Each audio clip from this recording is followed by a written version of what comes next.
The night the storm knocked back. I was 28 when it happened, 2 years ago now, but the memory still crawls under my skin whenever winter rolls in.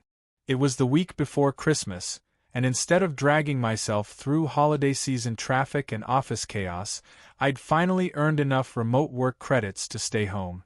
That entire week was supposed to be simple: coffee, deadlines, and the soothing hum of the heater while a winter storm passed over town. The storm had been forecast for days. One of those heavy, slow-moving systems that painted the whole sky gray and kept families indoors.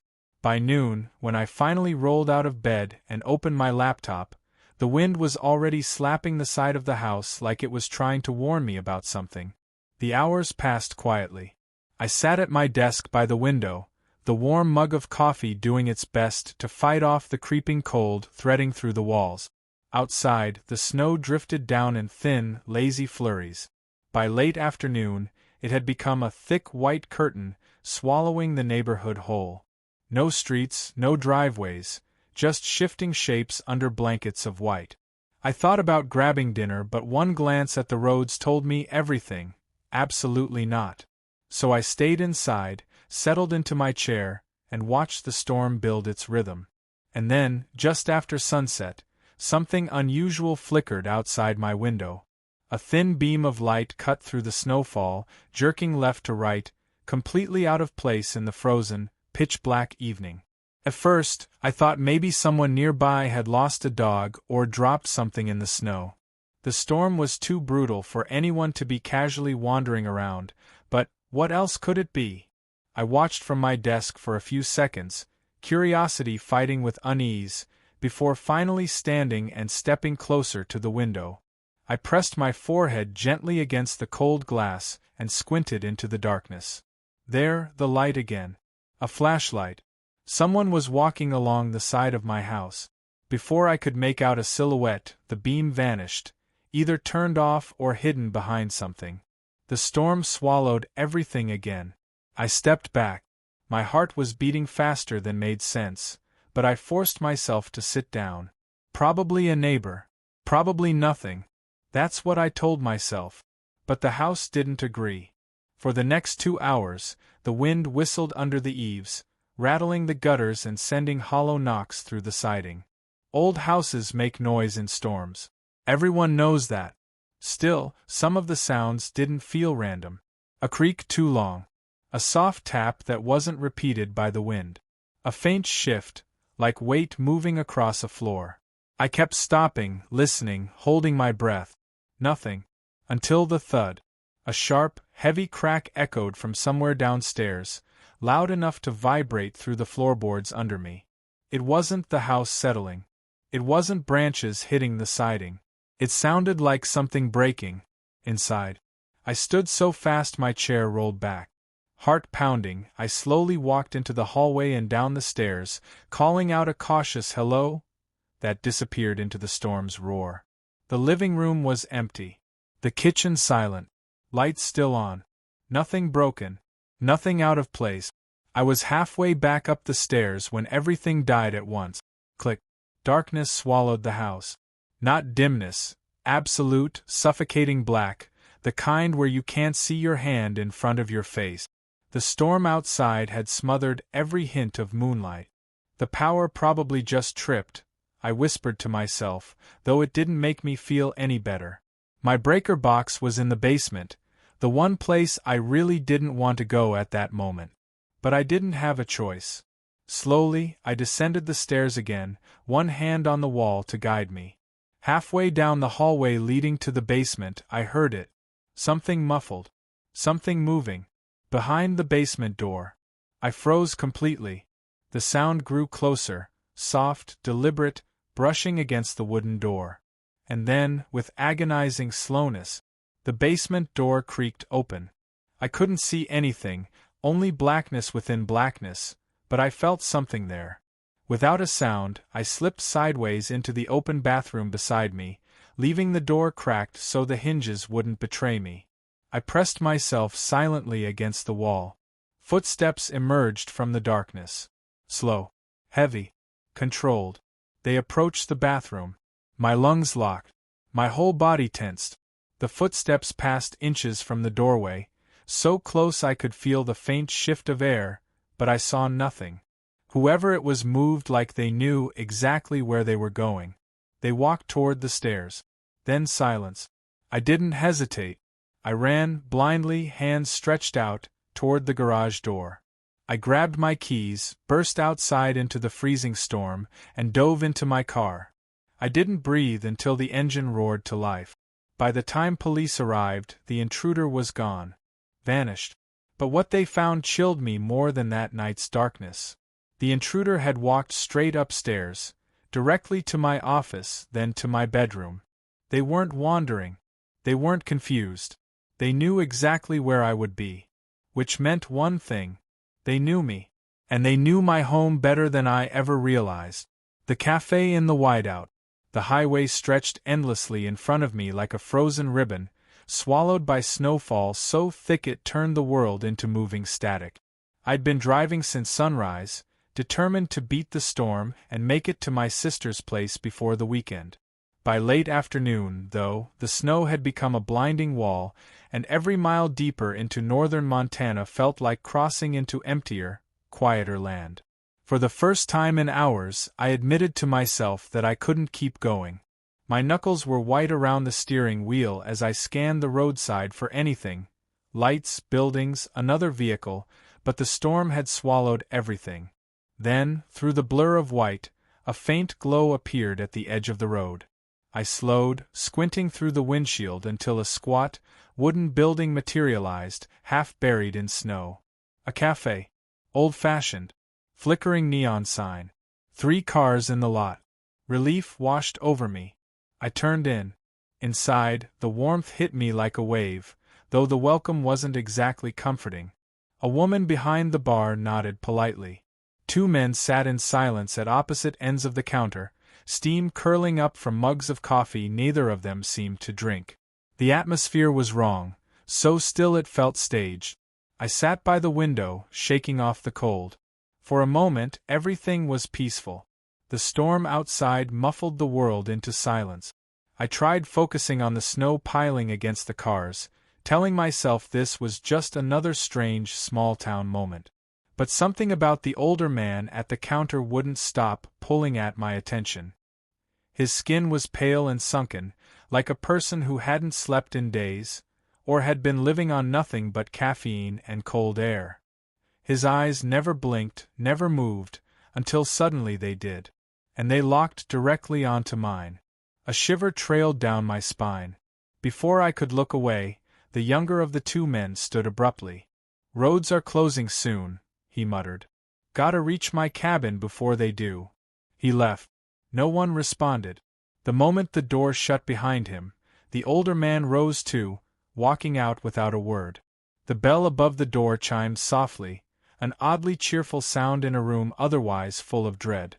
The silence tightened around me again. The woman behind the counter tried to brush it off. "They pulled in together," she said. "Looked like they were arguing before they came in.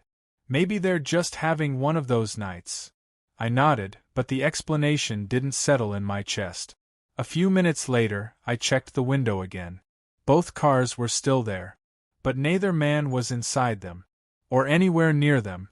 A cold prickle crawled up the back of my neck. Something was wrong, terribly wrong.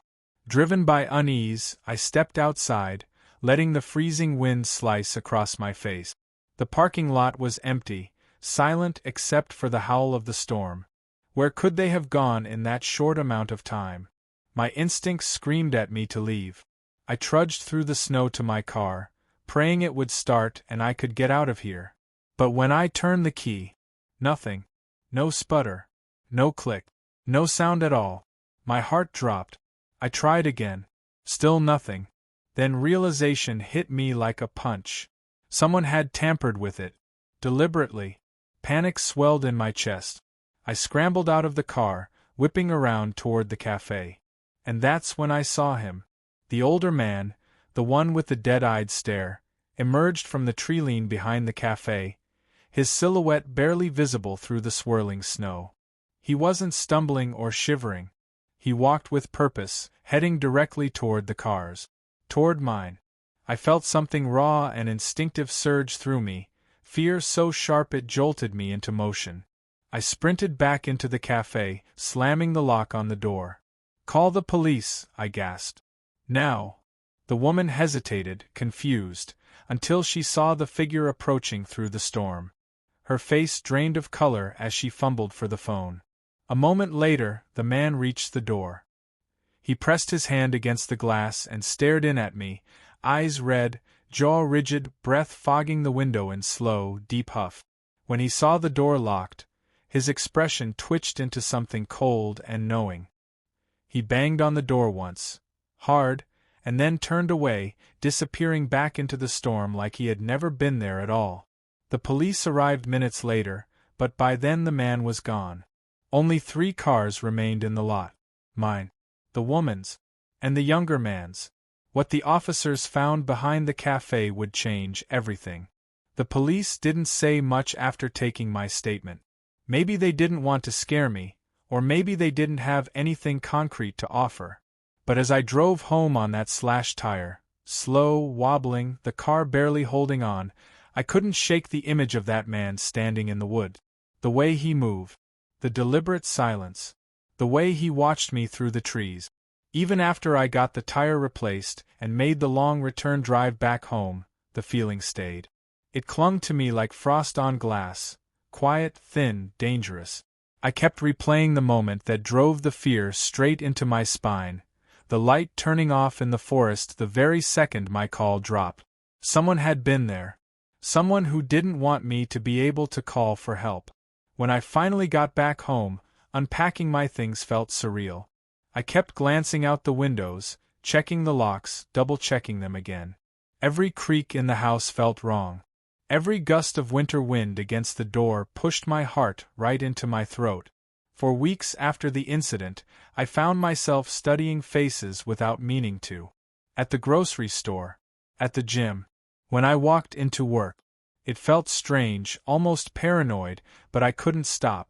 Every unfamiliar man was a threat. Every familiar man might have been pretending.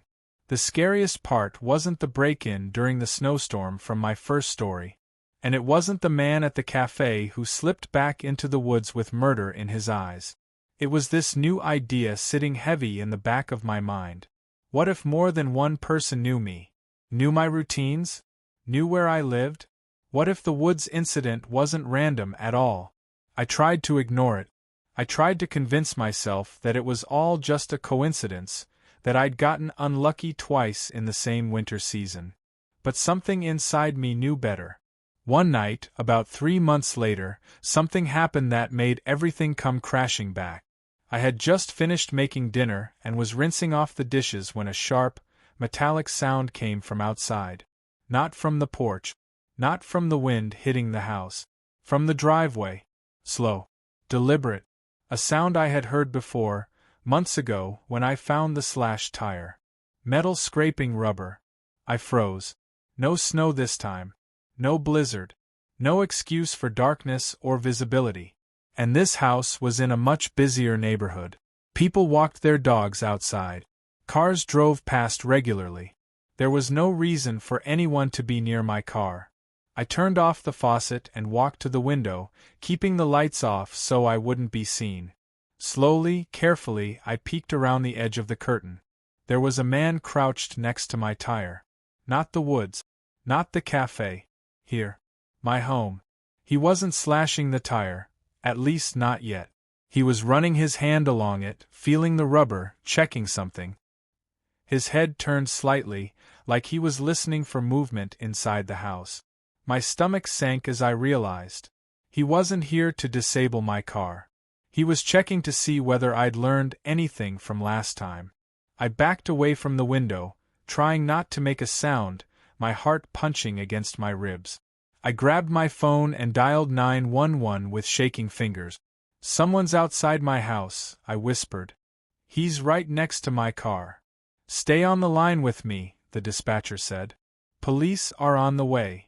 I moved into the hallway, crouching low, every step a careful whisper. I didn't know if he planned to come inside. I didn't know if he had already been inside. I didn't know anything, except that the same cold feeling from the forest had returned. Then I heard it. Footsteps on the gravel outside. Slow. Measured.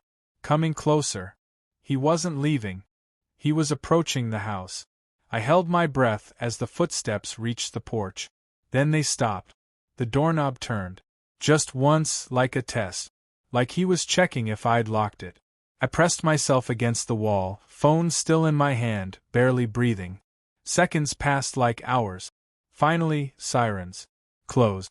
Too close for him to risk staying. His footsteps retreated fast, and when the police arrived, they found no one. Just faint shoe prints that led down the street and disappeared into the night. One of the officers walked me through the house to check if anything was disturbed. And halfway through the inspection, he paused at my back door. There were fingerprints, smeared across the glass, just below the handle. Only one conclusion made sense. He had been checking more than the tire. He had been checking entrances. He had been checking escape routes. He had been checking me. I moved the next month, and I haven't worked a late winter shift, or taken a nighttime delivery, or left my blinds open since. But I'll tell you this. I still see a figure sometimes when I'm driving home in the dark, far off the road, just beyond the tree line. Watching. Waiting. And the part that keeps me up at night? I'm not sure if it's the man from my house, the man from the cafe, the man from the woods, or if they were the same person all along.